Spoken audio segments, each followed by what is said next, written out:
Hello friends, আজকে আমার জন্য একটি স্পেশাল দিন। কারণ আজকে আমার নিজের হাতের লাগানো পুঁই শাকের রান্নার রেসিপি আমি আপনাদের সঙ্গে শেয়ার করতে যাচ্ছি। আমার ছাদে একটি ছোটোখাটো বাগান আছে বন্ধুরা, সেখানে পুঁই শাক লাগিয়েছি আমি, পিপুর শাক, মিষ্টি আলু শাক, করলা গাছ, সঙ্গে বেগুন গাছও আছে, একটি বেগুনও ধরেছে। এটি যে আমার জন্য কি একটি আনন্দের বিষয় তা আমি আপনাদেরকে বলে বোঝাতে পারবো না। যেহেতু অল্প ছোট জায়গার মধ্যে আমিও যে কিছু লাগিয়ে খেতে পারছি, এটি আমার জন্য অনেক আনন্দের।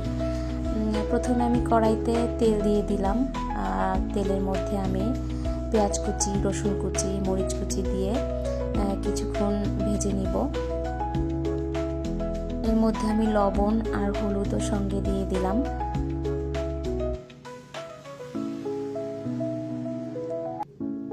একটু ভেজে তার মধ্যে আমি ছোট ছোট দুটো আলু কেটে রেখেছি, সেটাও দিয়ে দিলাম।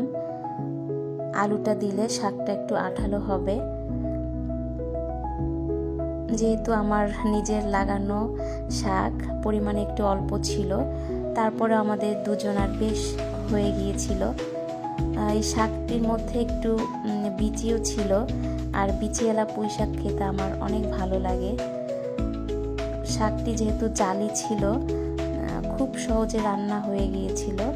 আমি দেওয়ার সঙ্গে সঙ্গে শাকটি একদম গলে গিয়েছিল।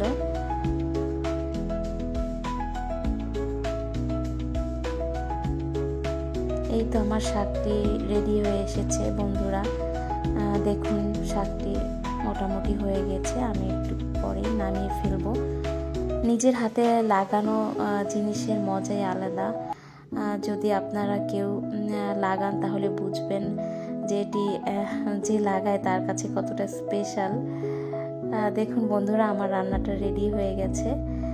গরম ভাতের সঙ্গে এই ভাজিটা খেতে বেশ মজা লাগবে।